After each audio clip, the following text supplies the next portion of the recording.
जय हिंद साथियों। आज हमारा जीएस का प्रैक्टिस सेट नंबर 5 है। जैसा कि हमने आपको बताया था कि जो प्रैक्टिस सेट है ना, ये यूपी कांस्टेबल एग्जाम 2024 के लिए है, ठीक है। लेकिन अगर हम इसे चाहें तो ऑल वनडे एग्जाम जो होते हैं इसको भी क्लियर या इसको भी कवर कर सकते हैं, राइट। चलिए आते हैं अपने क्वेश्चन नंबर 38 पे। देखिए जैसा कि हमने बताया था कि जो हम 1 से लेकर 37 तक ये हमारे हिंदी के क्वेश्चन होते हैं, इसको हम सॉल्व करते हैं। उसके बाद जो हमारे जीएस के क्वेश्चन 38 से स्टार्ट हो जाते हैं, ठीक है। इसको जीएस का पहला क्वेश्चन कहिए, ऑल ओवर इसको 38वां क्वेश्चन कहिए, ठीक है, बात बराबर है। चलिए आते हैं अपने 38 नंबर क्वेश्चन पे। कह रहा हाल ही में किस भारतीय रेलवे स्टेशन को यूनेस्को द्वारा एशिया प्रशांत सांस्कृतिक विरासत, ठीक है, पुरस्कार प्रदान किया गया है? तो भायखला रेलवे स्टेशन को। अब पूछते साथियों ये कहाँ पे पड़ता है? तो ये हमारा महाराष्ट्र में है। कहाँ पे है? महाराष्ट्र में है, राइट। चलिए आगे चलें। क्वेश्चन नंबर 39 क्या कहता है? कहता है नवंबर 2023 में बंगाल की खाड़ी में आए चक्रवात, ठीक है, कौन सा था चक्रवात? मिचोंग का नामकरण किस देश द्वारा किया गया था? ठीक है, फिर से एक बार क्वेश्चन पे ध्यान दीजिएगा। कह रहा है नवंबर 2023 में, ठीक है, बंगाल की खाड़ी में आए चक्रवात मिचोंग का नामकरण किस देश द्वारा किया गया है? ठीक है, तो किसके द्वारा किया गया था साथियों? ये म्यांमार के द्वारा। किसके द्वारा? म्यांमार, यानी ऑप्शन नंबर सी क्या है? बिल्कुल सही जवाब होगा, ठीक है। चलिए आगे चलते क्वेश्चन नंबर 40 पे। कह रहा अंडर 23 वोमेन, ठीक है, इमर्जिंग एशिया कप 2023 किसने जीता है? Under 23 women emerging Asia cup 2023 किसने जीता है? किसने जीता है साथियों? भारत ने जीता है, राइट। किसने? भारत ने। आते हैं अपने क्वेश्चन नंबर 41 पे। कह रहा हाल ही में भारतीय वायुसेना द्वारा रण विजय अभ्यास का आयोजन कहाँ किया गया है? तो उत्तर प्रदेश में किया गया है। कहाँ पे? उत्तर प्रदेश में, ठीक है। तो हाल ही में भारतीय वायुसेना द्वारा रण विजय अभ्यास का आयोजन उत्तर प्रदेश राज्य में किया गया है, राइट। अगर हम बात करें मध्य वायु कमान का मुख्यालय कहाँ पे है? प्रयागराज में है, ठीक है। तो मध्य वायु कमान का मुख्यालय कहाँ, यानी हेडक्वार्टर प्रयागराज में। इस अभ्यास का जो उद्देश्य है ना, ये भारतीय वायुसेना की संयुक्ता, एकीकरण और इलेक्ट्रॉनिक युद्ध क्षमताओं का प्रदर्शन करना था, राइट। इसने क्या पूछा था कि हाल ही में भारतीय वायुसेना द्वारा रण विजय अभ्यास का आयोजन कहाँ किया गया था? तो उत्तर प्रदेश में। कहाँ पे? उत्तर प्रदेश में, राइट। आगे चलते हैं हम क्वेश्चन नंबर 42 पे। कह रहा निम्नलिखित में से अमीर खुसरो किस स्थान से संबंधित हैं? ठीक है, अमीर खुसरो के बारे में पूछा है कि किस स्थान से संबंधित है। तो कहाँ से साथियों? ये हमारे हैं पटियाली, ठीक है, यानी पटियाली। ऑप्शन नंबर बी क्या है?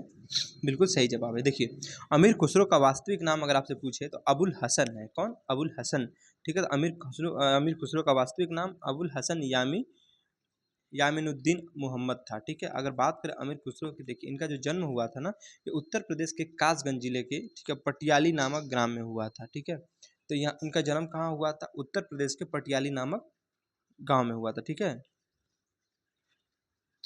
अच्छा, उत्तर प्रदेश के देखिए कासगंज जिला है ना, ठीक है। उत्तर प्रदेश के पटियाली का मतलब ये है कि उत्तर प्रदेश का जो कासगंज जिला है उसमें जो पटियाली गांव पड़ता है ना, वहाँ पे इनका जन्म हुआ था, राइट। खुसरो को कहें, जो अमीर खुसरो हैं, ठीक है, उनको हिंदुस्तानी खड़ी बोली का पहला लोकप्रिय कवि माना जाता है। पूछता है कि हिंदुस्तानी खड़ी बोली का पहला लोकप्रिय कवि कौन है? तो अमीर खुसरो है, राइट। और इनको साथियों किस नाम से जानते हैं? ठीक है, बार बार क्वेश्चन पूछा गया है। इन्हीं को हम तूती ए हिंद के नाम से भी जानते हैं, राइट। Question number 43। देखिए नीचे कूट दिया गया, इसको मिलान करना है सही कूट से। सूची 1 को सूची 2 से मिलान करना है, ठीक है। तो देखिए फिरोजाबाद, ठीक है, ये ओडीओपी योजना के अंतर्गत पूछा आपसे। फिरोजाबाद किसके लिए है? कांच की चूड़ियों के लिए है, ठीक है। तो सही बात है, फिरोजाबाद किसके लिए है? कांच की चूड़ी, ठीक है, यानी दूसरे का पहले का दूसरा हो गया। उसके बाद मेरठ बताइए तो खेल का सामान, यानी पहला हो गया, ठीक है। उसके बाद नजीमाबाद किसके लिए है? तो प्लाईवुड के लिए है, ठीक है। और सहारनपुर कागज व लुगदी के लिए, ठीक है। तो 2-1, ठीक है, 2-1-4-3 कौन सा? ऑप्शन नंबर सी क्या है? बिल्कुल सही जवाब होगा, ठीक है। चलिए आगे चलते हैं क्वेश्चन नंबर 44 पे। कह रहा है दिवाली के दौरान बुंदेलखंड के अहिर समुदाय द्वारा कौन सा नृत्य किया जाता है? बात कर रहा है बुंदेलखंड क्षेत्र की, ठीक है। तो कह रहा है दिवाली के दौरान बुंदेलखंड के, ठीक है, अहिर समुदाय द्वारा कौन सा नृत्य किया जाता है? तो पाई डंडा नृत्य किया जाता है, ठीक है। कौन सा? पाई डंडा। इसको क्या कहते हैं हम? उत्तर प्रदेश का इसको डांडिया के नाम से भी जानते हैं, ठीक है। देखिए अगर हम बात करें कर्मा नृत्य की, ठीक है, जो कर्मा नृत्य है साथियों सोनभद्र और मिर्जापुर के खरवार जनजाति द्वारा किया जाता है, ठीक है। चलिए आगे चलते हैं। अगला क्वेश्चन कह रहा है कि निम्नलिखित नगरों में से, ठीक है, निम्नलिखित नगरों में किसमें नगर निगम नहीं है? बताइए किसमें नगर निगम नहीं है? तो ऑप्शन सही होगा हमारा रायबरेली, ठीक है, कौन सा? रायबरेली, ऑप्शन नंबर ए बिल्कुल सही है। तो रायबरेली में क्या साथियों ना कि नगर निगम नहीं है बल्कि नगर पालिका परिषद है। तो बरेली में क्या है? रायबरेली में नगर निगम नहीं है, और नगर निगम नहीं है तो इसमें क्या है फिर? तो यहाँ पे नगर पालिका परिषद है, ठीक है। अगर बात करें हम उत्तर प्रदेश में, तो उत्तर प्रदेश में साथियों जो नगर निगम है इनकी संख्या कितनी है? 17 है। तो उत्तर प्रदेश में बहुत बार क्वेश्चन पूछा जाता है कि उत्तर प्रदेश में नगर निगमों की संख्या कितनी है? तो 17 है, ठीक है। कौन कौन सा, आइए एक बार देख लेते हैं, ठीक है। ठीक है, पहला आपका मथुरा वृंदावन हो गया, ठीक है। उसके बाद मेरठ हो गया, फिरोजाबाद हो गया, वाराणसी हो गया, सहारनपुर है, गोरखपुर है, ठीक है, लखनऊ, कानपुर, गाजियाबाद, आगरा, बरेली, ठीक है, बरेली, झांसी, अलीगढ़, मुरादाबाद, प्रयागराज, अयोध्या और शाहजहांपुर। अच्छा, ये बार बार पूछा गया क्वेश्चन कि 17वां नगर निगम कौन सा है? तो हमारा शाहजहांपुर है। कौन सा है? शाहजहांपुर है, राइट।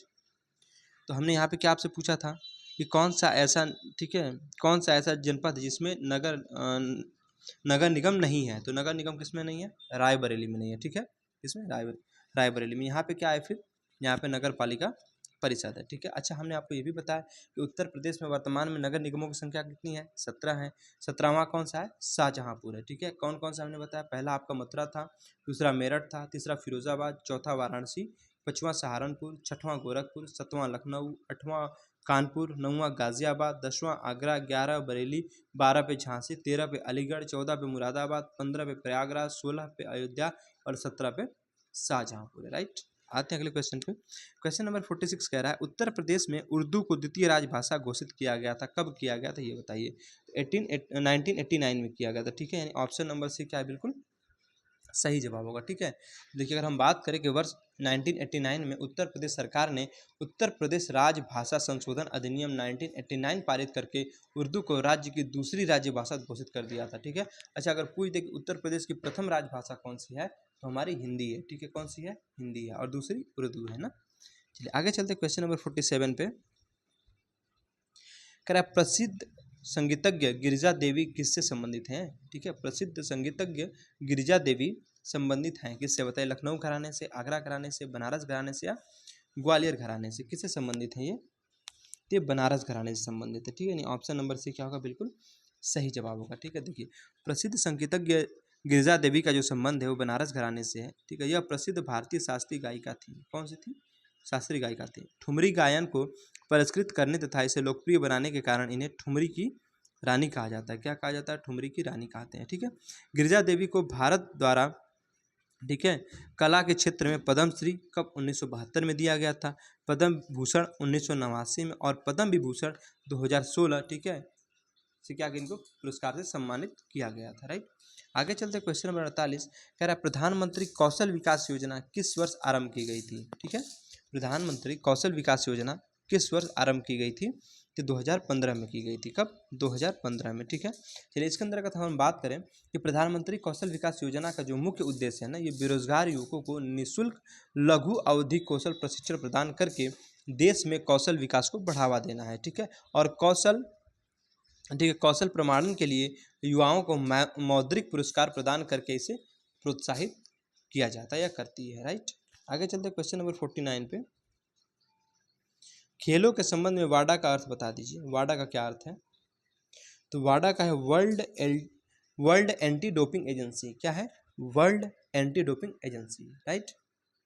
तो देखिए, हम इसके बारे में थोड़ा बात करें। देखिए, अंतर्राष्ट्रीय ओलंपिक समिति द्वारा इसकी स्थापना किसकी? वाडा की, ठीक है। इसकी स्थापना 1999 में एक अंतर्राष्ट्रीय स्वतंत्र एजेंसी के रूप में अंतर्राष्ट्रीय खेलों में ड्रग्स, ठीक है, क्या जो ड्रग्स होता है, ड्रग्स के बढ़ते चलन, ठीक है, को रोकने के लिए की गई थी। किसकी? वाडा की। खेल में डोपिंग पर पहला विश्व सम्मेलन 1999 में लुसाने में आयोजित किया गया था, ठीक है। अब लुसाने कहाँ पड़ता है? स्विट्जरलैंड में। और अगर इसके मुख्यालय की बात करें तो मॉन्ट्रियल कनाडा में है, राइट। आगे चलते क्वेश्चन नंबर 50 पे। कह रहा है नाटी निम्नलिखित में से भारत के किस राज्य का लोक नृत्य है? नाटी, बताइए, नाटी कहाँ का लोक नृत्य है? तो हिमाचल प्रदेश का है। कहाँ का? हिमाचल प्रदेश। अर्थात ऑप्शन नंबर बी क्या है? बिल्कुल सही बात है, ठीक है। देखिए, अगर हम बात करें नाटी लोक नृत्य की, तो यह हिमाचल प्रदेश तथा उत्तराखंड से संबंधित है, ठीक है। इसमें स्त्री तथा पुरुष क्या करते हैं, दोनों भाग लेते हैं। नाट्य नृत्य में ढोल, नगाड़ा और शहनाई आदि का प्रयोग किया जाता है। ठीक, अब बात करें हम आंध्र प्रदेश से कुछ संबंधित प्रमुख नृत्य की। देखिए कोलाट्टम, बुट्टा और बुम्मालू। ठीक है, कौन कौन से यहाँ पे, कोलाट्टम, बुट्टा, बुम्मालू, ये कहाँ के, आंध्र प्रदेश के प्रमुख नृत्य हैं। राइट, चलिए आगे हम बात करते हैं क्वेश्चन नंबर 51 की। कह रहा है कौन सा जल मार्ग, देखिए एक होता है स्थल मार्ग, एक होता है जल मार्ग। ठीक है, नहीं वाटर वे, तो ये वाटर वे की बात कर रहे हैं यहाँ पे कि कौन सा जल मार्ग भारत बांग्लादेश प्रोटोकॉल मार्ग के माध्यम से भारत की मुख्य भूमि के साथ संपर्क, ठीक है, प्रदान करता है। कौन सा करता है बताइए, national waterway 2, national waterway 83, national waterway 10 या नेशनल वाटरवे 15, कौन सा करता है इसमें। जो नेशनल वाटरवे 2 है ना साथियों, ये हमारा बिल्कुल सही जवाब होगा। ठीक है, ऑप्शन नंबर ए। देखिए राष्ट्रीय जलमार्ग 2 यानी नेशनल वाटरवे 2 ब्रह्मपुत्र नदी पर भारत बांग्लादेश, किस पर, ब्रह्मपुत्र नदी पर भारत बांग्लादेश प्रोटोकॉल मार्ग से गुजरता हुआ धुबरी यानी कहाँ, असम से सदिया यानी असम के बीच लगभग 891 किलोमीटर की दूरी को तय करता है। कौन सा, नेशनल वाटरवे 2। ठीक है, चलिए आगे हम बात करते हैं। वह अच्छा एक चीज़ और देख लीजिए, देखिए जो NW1 है यानी राष्ट्रीय जलमार्ग 1, ठीक है, यानी नेशनल वाटरवे 1, ये क्या है कि गंगा भागीरथी, ठीक है, गंगा भागीरथी हुगली नदी तंत्र पर प्रयागराज से हल्दिया के मध्य, कहाँ से, प्रयागराज, ठीक है, प्रयागराज से हल्दिया के मध्य इनकी लंबाई अगर पूछे तो 1620 किलोमीटर है। ठीक, यह भारत का सबसे लंबा राष्ट्रीय जल मार्ग है। ठीक है साथियों, तो इसके मतलब ये कह सकते हैं इसके एवज में ये बहुत ही ज़्यादा इंपॉर्टेंट हो जाता है। भारत का सबसे लंबा राष्ट्रीय जलमार्ग कौन सा है, ठीक है, राष्ट्रीय जलमार्ग पूछा है ये, तो कौन सा, नेशनल वाटरवे फर्स्ट। कहाँ से कहाँ तक है, ये प्रयागराज से लेकर आपका कहाँ तक जाता है, प्रयागराज में कहाँ हमने बताया आपको, हल्दिया से लेकर, ठीक है, प्रयागराज के हल्दिया से लेकर राष्ट्रीय जलमार्ग पर जो गंगा भागीरथी हुगली नदी तंत्र पर प्रयागराज से हल्दिया तक है। ठीक है, सॉरी माय मिस्टेक, प्रयागराज से कहाँ तक है, हल्दिया तक जाता है। अच्छा इसकी लंबाई हमने कितनी बताया आपको, इसकी लंबाई हमने 891 किलोमीटर बताया था आपको। ठीक है, चलिए आगे चलते हैं हम, नहीं सॉरी, इसकी जो लंबाई है वो 1620 किलोमीटर है, वो तो नेशनल वाटरवे की लंबाई जो है साथियों 891 किलोमीटर है। तो NW1 की लंबाई कितनी है, 1620 मीटर है। ठीक है, चलिए आगे चलते हैं क्वेश्चन नंबर 52 पे। कह रहा भारत का राष्ट्रीय खेल दिवस कब मनाया जाता है, बताइए, 29 अगस्त को मनाया जाता है। ठीक है, कब, 29 अगस्त, यानी ऑप्शन नंबर डी क्या बिल्कुल सही है। ठीक है, चलिए अगर पूछ दे आपसे कि 4 जनवरी को क्या मनाते हैं, तो 4 जनवरी को साथियों हम विश्व ब्रेल दिवस मनाते हैं। क्या मनाते हैं, विश्व ब्रेल दिवस। और 9 जनवरी को प्रवासी भारतीय दिवस, 10 जनवरी को विश्व हिंदी दिवस और 30 जनवरी को शहीद दिवस मनाते हैं। क्या मनाते हैं, शहीद दिवस। राइट, चलिए आगे चलते हैं। कह रहा है क्वेश्चन नंबर 53, गोल्डन गर्ल, ठीक है, गोल्डन गर्ल खालिस्तान की आत्मकथा है, किसकी आत्मकथा है गोल्डन गर्ल, तो ये पीटी उषा की है। किसकी, पीटी उषा की। ऑप्शन नंबर ए क्या है बिल्कुल सही जवाब होगा। ठीक है, अगर हम बात करें वर्ष 1987 में प्रकाशित गोल्डन गर्ल पीटी उषा की आत्मकथा है। ठीक है, कब प्रकाशित हुई थी, 1987 में। ठीक है, हम बात करें पीटी उषा की, ठीक है, पीटी उषा या प्योरली एक्सप्रेस एक पूर्व भारतीय ट्रैक और फील्ड एथलीट हैं। वह भारतीय ओलंपिक संघ यानी IOA की पहली महिला अध्यक्ष है। राइट, आगे हम चलते हैं क्वेश्चन नंबर 54 पे। ठीक है, क्वेश्चन नंबर 44 क्या कहता है, भारत में चित्रकला के संदर्भ में निम्नलिखित में से कौन सा युग्म गलत है, मतलब एक गलत है 3 सही है। ठीक है, सौरा चित्रकला उड़ीसा की है, ठीक है, या बाघ चित्रकला मध्य प्रदेश की है, फड़ चित्रकला या फाड़ चित्रकला राजस्थान की है, या गुलेर चित्रकला कर्नाटक की। बताइए कौन सा इसमें गलत है। ठीक है, तो देखिए जो गुलेर चित्रकला है साथियों ये कर्नाटक, ये हमारा गलत है। ठीक है, बाकी सब सही है। सौरा चित्रकला उड़ीसा की है, बिल्कुल है। बाघ चित्रकला मध्य प्रदेश की है, और फड़ या फाड़ चित्रकला कहाँ की है, राजस्थान की। ये तीनों चित्रकलाएं बिल्कुल सही है। और ऑप्शन हमसे क्या पूछा था कि कौन सा युग्म गलत है, तो ऑप्शन नंबर डी क्या हमारा गलत है। राइट, देखिए अगर हम बात करें गुलेर चित्रकला की, तो इसका जो संबंध है ना साथियों हिमाचल प्रदेश से। कहाँ से है, हिमाचल। देखिए कर्नाटक प्रदेश, कर्नाटक नहीं होगा यहाँ पे, क्या होगा, हिमाचल प्रदेश, तब जाके सही हो जाएगा। ठीक है, चलिए आगे चलते क्वेश्चन नंबर 55 पे। कह रहा भारत में बैंकिंग प्रणाली के संदर्भ में IFSC का पूर्ण रूप क्या है। जैसा कि आपने देखा होगा, ठीक है, एक हमारा IFSC कोड होता है। ठीक है, उसके बारे में पूछा है कि इसका पूर्ण रूप क्या है। ठीक है, क्या होता है, इंडियन फाइनेंशियल स्ट्रक्चरल कोड होता है, या फिर इंडियन फंक्शनल सिस्टम कैलकुलेशन होता है, या फिर इंडियन फाइनेंशियल सिस्टम कोड होता है, या फिर इंडियन फाइनेंशियल सोशल कोड होता है। बताइए क्या होता है इसमें। इसका होता है साथियों इंडियन फाइनेंशियल सिस्टम कोड होता है। क्या होता है, इंडियन फाइनेंशियल सिस्टम कोड होता है ना। ठीक है, तो बात करें हम कि भारतीय वित्तीय प्रणाली कोड यानी IFSC यानी इंडियन फाइनेंशियल सिस्टम कोड क्या होता है इसमें, देखिए यह एक 11 अंकीय, ठीक है, कितना होता है इसमें, अंक कितने होते हैं, 11 होते हैं, ठीक है। इससे एक 11 अंकीय कोड है, ठीक है, जो कि बैंक की विभिन्न शाखाओं की पहचान कराने में मदद करता है। जो NEFT यानी नेशनल इलेक्ट्रॉनिक फंड ट्रांसफ़र और IMPS यानी तत्काल भुगतान सेवा या RTGS यानी रियल टाइम ग्रॉस सेटलमेंट के माध्यम से ऑनलाइन फंड ट्रांसफ़र करती है, ठीक है। IFSC कोड में, ठीक है, IFSC कोड में से 4 अक्षर होते हैं जो बैंक के नाम को दर्शाते हैं, ठीक है, और अन्य 7 अंक, ठीक है, और अन्य क्या होते हैं, 7 अंक होते हैं। हमने क्या बताया कि IFSC कोड का पहली बात की फुल फॉर्म अगर पूछे तो क्या है, इंडियन फाइनेंशियल सिस्टम कोड। ये पूछ सकता है कि जो IFSC कोड है ना, इसमें टोटल कितने नंबर या लेटर्स होते हैं, तो टोटल 11 होते हैं, जिसमें क्या होता है जो 4 डिजिट होते हैं ना शुरू के, वो क्या करते हैं, किसी जिस मतलब बैंक का है वो उसको वो रिप्रेजेंट करते हैं, ठीक है। जैसे मान लीजिए SBI का, ठीक है, तो देखोगे SBIN करके फिर 000 ऐसे कुछ करके दिया होता है, ठीक है। अगर आप वही देखते हैं यूनियन बैंक का तो UTIB ऐसे कुछ करके दिया होता है। तो जो चार अंक है ना स्टार्टिंग के, जैसे UTIB हमारे जो 4 लेटर्स हुए, तो ये हमारे क्या करते हैं, ये बैंक को प्रदर्शित करते हैं, ठीक है। उसके बाद हमारे इसके अलावा क्या होता है, 7 अंक होते हैं इसमें, ठीक है। चलिए अब हम बात करते हैं क्वेश्चन नंबर 56 की। कह रहा भारत में दूसरी पंचवर्षीय योजना की अवधि क्या थी, ठीक है। भारत में दूसरी पंचवर्षीय योजना की अवधि क्या थी, तो 1956 से लेकर 1961, यानी ऑप्शन नंबर सी क्या है, बिल्कुल सही जवाब होगा, ठीक है। तो देखिए दूसरी पंचवर्षीय योजना की बात करें तो 1956 से लेकर 1961 तक चली थी, ठीक है। यह योजना जो कि है इसमें मॉडल पूछा जाता है, तो यह योजना साथियों PC महालनोबिस मॉडल पर आधारित थी, ठीक है। और इसमें क्या हुआ था कि औद्योगिकरण को उच्च प्राथमिकता दी गई थी, किसको, औद्योगिकरण को, ठीक है। चलिए आगे चलते हैं क्वेश्चन नंबर 57 पे। कह रहा भारत के पूर्वी तट पर स्थित सबसे बड़ी लैगून झील निम्नलिखित में से कौन सी है, पुलिकट है, चिल्का है, कोलेरू है या लोकटक झील है, ठीक है। तो लोकटक झील कहाँ है साथियों, मणिपुर में है, ठीक है। कहाँ पे है, मणिपुर में है ना। और ये पूछा है कि भारत के पूर्वी तट पर स्थित सबसे बड़ी लैगून झील क्या कौन सी है, ठीक है। तो देखिए चिल्का झील कौन सी है, चिल्का झील है, ठीक है। तो चिल्का झील कहाँ है, सबसे बड़ी लैगून झील है ना। तो भारत में पूर्वी तट पर स्थित सबसे बड़ी जो है लैगून झील, यानी लैगून झील मतलब खारे पानी की झील, वो चिल्का झील है। अच्छा ऐसा क्या होता है, देखिए मेरी बात समझिए, ये हमारा भारत है, ठीक है, भारत, यहाँ पे साथियों झीलें जो पाई जाती है हमारी हैं, यहाँ पे समुद्र है ना, ठीक है, यहाँ पे BOP बंगाल आप खाड़ी है, ठीक है, यहाँ पे हिंद महासागर है, ठीक है। तो यहाँ से क्या होता है कि पानी जो है ना यहाँ पे गड्ढों में भर जाता है, ठीक है। तो ये जो हमारी झील बनती है कौन सी होती है, ये लैगून झील, क्यों, क्योंकि समुद्र का पानी कैसा होता है, खारा ही होता है ना। तो ये हमारी लैगून झील होती है, ठीक है।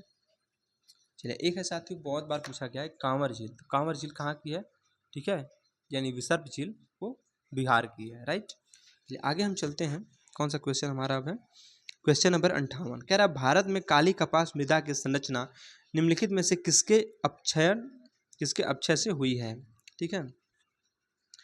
तो किसके अपक्षय से, विद्री यानी ज्वालामुखी चट्टान से, ठीक है।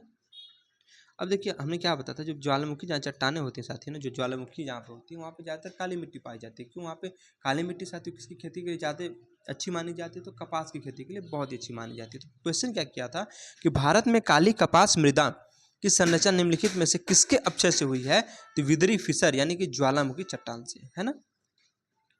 आगे चलते क्वेश्चन नंबर 59 पे, कह रहा निम्नलिखित में से किसे पक्षियों का महाद्वीप के नाम से जाना जाता है, ठीक है। पक्षियों का महाद्वीप किसके नाम से जाना जाता है इसको, तो किसको साथियों, दक्षिण अमेरिका को, ठीक है, यानी दक्षिण अमेरिका, यानी ऑप्शन नंबर डी क्या है, बिल्कुल सही जवाब है, ठीक है। तो दक्षिण अमेरिका महाद्वीप जैव विविधता में परिपूर्ण है, ठीक है, इसलिए यहाँ पक्षियों की संख्या सर्वाधिक है, इस कारण इस महाद्वीप को पक्षियों का महाद्वीप कहा जाता है, किसको, दक्षिण अमेरिका को, ठीक है। आते हैं क्वेश्चन नंबर 60 पे, कह रहा भारत के समस्त राज्यों में क्षेत्रफल अनुसार उत्तर प्रदेश का क्या स्थान है, बताइए। क्षेत्रफल के अनुसार हमने क्या बताया था साथियों कि क्षेत्रफल के अनुसार भारत का कौन सा है, चौथा स्थान है, ठीक है। अभी कल के ही क्वेश्चन प्रैक्टिस सेट में हमने इस चीज़ को बताया था आपसे, कौन सा है, चौथा स्थान है। अच्छा पूछते कि पहले पे कौन है, पहले पे हमारा कौन है, पहले पे राजस्थान है, ठीक, दूसरे पे कौन सा है, मध्य प्रदेश है, तीसरे पे महाराष्ट्र है और चौथे पे उत्तर प्रदेश। लेकिन अगर क्षेत्रफल में कहेगा तब, ठीक है, क्षेत्रफल में, तो क्षेत्रफल में यूपी का कौन सा स्थान है, चौथा स्थान है। पहले पे कौन है, पहले पे आपका राजस्थान है, दूसरे पे मध्य प्रदेश है, तीसरे पे महाराष्ट्र है और चौथे पे उत्तर प्रदेश है, राइट। चलिए आगे चलते क्वेश्चन नंबर 61 पे, कह रहा है सत्यमेव जयते शब्द किस उपनिषद में वर्णित है, ठीक है, किसमें है सत्यमेव जयते, तो किसमें है साथियों, मुंडोक उपनिषद में, किसमें, मुंडोक उपनिषद में है, मुंडोक उपनिषद में है, राइट। अगर हम बात करें सत्यमेव जयते, देखिए ये हमने बताया था आपको कि कहाँ पे वर्णित है, मुंडकोपनिषद में है। सत्यमेव जयते हमारे देश का क्या है, राष्ट्रीय आदर्श वाक्य है, ठीक है। और सत्यमेव जयते को राष्ट्रीय आदर्श वाक्य के रूप में 26 जनवरी 1950 ईस्वी को अपनाया गया था, ठीक है। कब? 26 जनवरी 1950 ईस्वी को अपनाया गया था, ठीक है। क्वेश्चन नंबर 62 कह रहा है एलोरा के मंदिरों का निर्माण किसने करवाया था? तो राष्ट्रकूट शासकों ने कराया था। किसने? राष्ट्रकूट शासकों ने कराया था, ठीक है। ऑप्शन नंबर डी बिल्कुल सही जवाब है, ठीक है। देखिए आगे बात करें हम कि राष्ट्रकूट राजवंश के राजा कृष्ण प्रथम ने एलोरा में स्थित चट्टान को काटकर कैलाश मंदिर का निर्माण किया था। कैलाश मंदिर का निर्माण द्रविड़ शैली में हुआ था। किसमें हुआ था? द्रविड़ शैली में हुआ था, राइट। चलिए आगे चलते हैं हम क्वेश्चन नंबर 63 पे। क्वेश्चन नंबर 63 कह रहा है उन फ्रांसीसी जौहरी का नाम बताइए जिसने मुगल काल के दौरान कम से कम 6 बार भारत की यात्रा की थी। किसने की थी? ट्रैवनियर ने की थी। किसने? ट्रैवनियर। ऑप्शन नंबर बी क्या है, बिल्कुल सही जवाब है, ठीक है। चलिए आइए हम कुछ बात कर लेते हैं। देखिए विदेशी यात्रा, ठीक है, विदेशी यात्रा, नाम, संबंधित देश, ठीक है। और एक साइड हम बात करेंगे शासक, मतलब किनका शासन काल था। अगर हम बात करें ट्रैवनियर की तो ये कहाँ का? फ्रांस का था। और किसके शासन काल में आया था? शाहजहाँ के शासन काल में, ठीक है। हम बात करें फ्रांसिस बर्नियर की तो ये फ्रांस का रहने वाला था और ये भी शाहजहाँ के दरबार में आया था, ठीक है।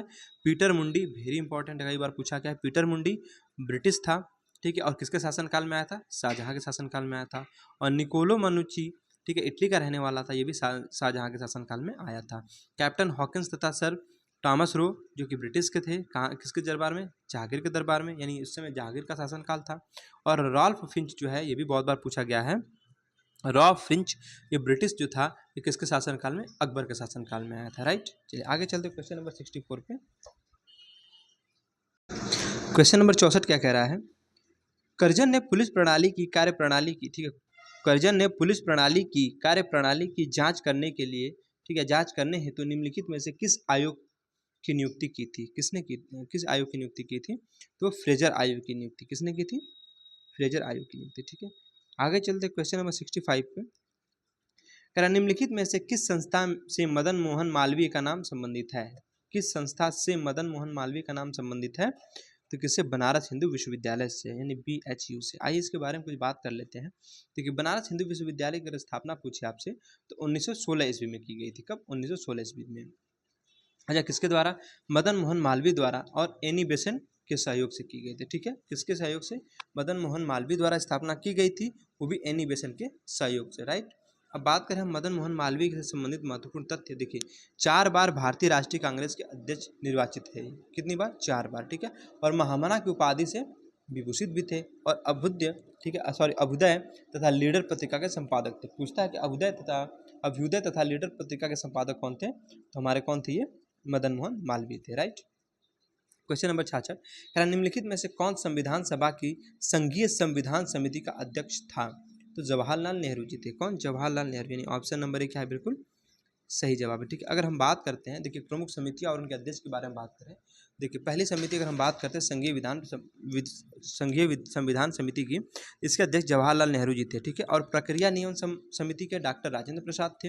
और प्रारूप समिति के अध्यक्ष, जो कि बहुत बार पूछा गया है, ठीक है, और हर बार क्वेश्चन पूछा जा रहा है अब एग्जामों में, तो प्रारूप समिति के जो अध्यक्ष थे साथी, वो कौन थे? डॉक्टर BR अम्बेडकर जी थे, ठीक है। और प्रांतीय संविधान समिति के अध्यक्ष जो थे वो सरदार वल्लभ भाई पटेल थे, ठीक है। क्वेश्चन नंबर 67 कह रहा भारतीय संविधान में वर्णित राज्य के, ठीक है, नीति निर्देशक तत्वों के सही सुमेलित युग्म चुनिए, ठीक है। अब बताइए, देखिए जो सी है बिल्कुल सही है ना, समान न्याय तथा निःशुल्क विधि सहायता, ये आर्टिकल 39 क्या कहता है, ठीक है। चलिए चलते हैं अगला क्वेश्चन, क्वेश्चन नंबर 68 कह रहा भारत सरकार को कानूनी विषयों पर निम्नलिखित में से कौन परामर्श देता है? कौन परामर्श देता है? तो भारत का महान्यायवादी। कौन सा? भारत का महान्यायवादी, ठीक है, यानी अटॉर्नी जनरल। अगर हम बात करें भारत के महान्यायवादी की, तो भारत सरकार का प्रथम विधि अधिकारी होता है। क्या होता है? विधि अधिकारी होता है ना। और भारत के महान्यायवादी जो नियुक्ति होता है साथियों, ये किसके द्वारा की जाती है? बहुत बार क्वेश्चन पूछा गया, तो ये राष्ट्रपति के द्वारा इसकी नियुक्ति की जाती है, ठीक है। चलिए आगे चलते, क्वेश्चन नंबर 69 क्या कह रहा है कि भारत में प्रत्येक पंचायत का कार्यकाल किस तिथि से 5 वर्ष तक का होता है? ठीक है, इसका ऑप्शन नंबर डी, यानी अपने प्रथम अधिवेशन के लिए निर्धारित तिथि से, यानी अपने अधिवेशन के लिए निर्धारित तिथि से, राइट। क्वेश्चन नंबर 70 कह रहा निम्नलिखित में से कौन सा विषय भारतीय संविधान की 7वीं अनुसूची के अंतर्गत सम्मिलित समवर्ती सूची से वर्णित है? पुलिस हमने साथियों कल ही आपको हमने बताया था, ठीक है, कि जो पुलिस हमारी है वो राज्य सूची का विषय होती है, ठीक है। फिर कारागार, दंड प्रक्रिया, लोक व्यवस्था, ठीक है। इसमें क्या होगा हमारा जो दंड प्रक्रिया है साथियों, ये क्या हमारा है, ये समवर्ती सूची का विषय है, ठीक है। तो देखिए अगर हम बात करें कि दंड प्रक्रिया समवर्ती सूची में सम्मिलित विषय है, ठीक है। और पुलिस जो है, पुलिस, कारागार और लोक व्यवस्था, ये राज्य सूची के विषय है। जैसा कि हमने बताया था कि पुलिस के बारे में जो नियम कानून जो भी बनाना होता है वो कौन बनाती है, वो राज्य सरकारें बनाती है, यानी पुलिस क्या हमारा राज्य सरकार का विषय, ठीक है। और कारागार और ठीक है लोक व्यवस्था, ये सब किसके हैं, ये सब राज्य सूची के विषय हैं। क्वेश्चन नंबर 71 की बात करते हैं। कह मानव पाचन तंत्र में, ठीक है, मानव पाचन तंत्र के निम्नलिखित में से किस भाग में भोजन का पाचन पूरा होता है? आमाशय में, छोटी आंत में, मुंह में या बड़ी आंत में, ठीक है। किसमें होता है, छोटी आंत में होता है। किसमें? छोटी आंत में, ठीक है। तो मनुष्य में भोजन का जो पूर्ण पाचन है वो छोटी आंत में क्या होता है, छोटी आंत में इसका पूर्ण होता है, ठीक है। पाचन का प्रमुख अगर बात करें हम, ठीक है, पाचन का जो प्रारंभ है, मतलब जहाँ से पाचन स्टार्ट होता है, मुख गुहा से, ठीक है, प्रारंभ होता है, मतलब जो हमारा मुंह है ना, यहाँ से हमारे पाचन की क्रिया क्या होती है, स्टार्ट हो जाती है, ठीक है। जिससे टाइलिन एंजाइम कार्बोहाइड्रेट को साधारण शर्करा में तोड़ देता है, ठीक है। मनुष्य में प्रोटीन का पाचन साथियों कहाँ में होता है, आमाशय में शुरू होता है। तो पूछता है कि मनुष्य में प्रोटीन का पाचन, ठीक है, कहाँ से, तो आमाशय में शुरू होता है। और बड़ी आंत में, ठीक है, अपचित खाद्य पदार्थों का अवशोषण होता है। चलिए आगे बात करते हैं क्वेश्चन नंबर 72 की। कह रहा है टमाटर में मुख्यतः कौन सा अम्ल पाया जाता है? तो टमाटर में साथियों कौन सा ऑक्जेलिक अम्ल पाया जाता है। कौन सा? ऑक्जेलिक अम्ल पाया जाता है। ऑप्शन नंबर ए क्या है, बिल्कुल सही जवाब होगा, ठीक है। अगर हम बात करते हैं टमाटर में, तो ऑक्जेलिक अम्ल पाया जाता है। ऑक्जेलिक अम्ल के अलावा इसमें मौलिक अम्ल और साइट्रिक अम्ल भी पाया जाता है। किसमें? टमाटर में, राइट। आगे बात करते हैं कि एसिटिक अम्ल जो है ना, एसिटिक अम्ल को ठीक है, एथेनोइक अम्ल के नाम से भी जानते हैं, ठीक। और अगर हम बात करें टार्ट्रिक एसिड की, तो एक कार्बनिक अम्ल है। टार्ट्रिक एसिड क्या है? एक कार्बनिक अम्ल है जो कई सब्जी और फलों जैसे केले और अंगूर में पाया जाता है। कौन सा? टार्ट्रिक एसिड, ठीक है। इसका अगर रासायनिक सूत्र आपसे पूछे तो C4H6O6 क्या होता है? C4H6O6 होता है ना। चलिए आगे चलते क्वेश्चन नंबर 73 पे। कह रहा है जब दूध दही में परिवर्तित होता है तो यह किस प्रकार का परिवर्तन है? बताइए, रासायनिक परिवर्तन है, समतापी है, भौतिक या उत्क्रमणीय परिवर्तन है, ठीक है। तो इसमें से आपको ये बताना है कि रासायनिक है कि भौतिक है। तो देखिए साथियों क्या है हमारा रासायनिक परिवर्तन है, ठीक है। रासायनिक परिवर्तन क्या कह रहा है, दूध जब दही में परिवर्तित होता है। अच्छा, दूध से तो आप दही बना लेंगे, ठीक है, लेकिन दही से दूध थोड़ी ना बना पाएंगे आप, ठीक है। तो दही का, ठीक है, दूध का दही में परिवर्तित होना एक प्रकार की रासायनिक अभिक्रिया है, ठीक है। दरअसल दूध का दही में परिवर्तन किण्वन का परिणाम है, और किण्वन एक प्रकार की रासायनिक अभिक्रिया है, ठीक है। आगे चलते हैं हम क्वेश्चन नंबर 74। कह रहा है कि इलेक्ट्रिक रूम, ठीक है, इलेक्ट्रिक रूम हीटर में प्रयुक्त तार की कुंडलियां क्या कहलाती हैं? क्या कहलाती है? तो एलिमेंट कहलाती है, ठीक है। क्या? प्रेस में भी होता है, ठीक है, हीटर में भी होता है जिसमें आप खाना बनाते हैं, या फिर रूम हीटर में देखें तो इसमें जो हमारी जो प्रयुक्त तार की जो कुंडलियां होती है ना, इनको हम एलिमेंट कहते हैं, राइट। ठीक है, आगे चलिए, आगे हम बात करते हैं क्वेश्चन नंबर 75 और लास्ट क्वेश्चन है कि शरीर के किस भाग में पित्त रस का निर्माण होता है? किसमें होता है बता दीजिए। तो ये होता है यकृत में। किसमें? यकृत। यानी ऑप्शन नंबर 1 क्या है, बिल्कुल सही है, ठीक है। यानी पित्त जो है साथियों ना, पित्त रस एक हरे पीले रंग का हल्का क्षारीय द्रव है जिसका जो स्राव है ना वो यकृत से होता है, ठीक है। अगर बात करें कि इसमें क्या है, जल, ठीक है, इसमें जल, पित्त अम्ल, ठीक है, पित्त वर्णक तथा अन्य जो है अकार्बनिक और कार्बनिक पदार्थ रहते हैं, ठीक है। तो अब हमारे जीएस के जो है पूरे क्वेश्चन कंप्लीट हो गए।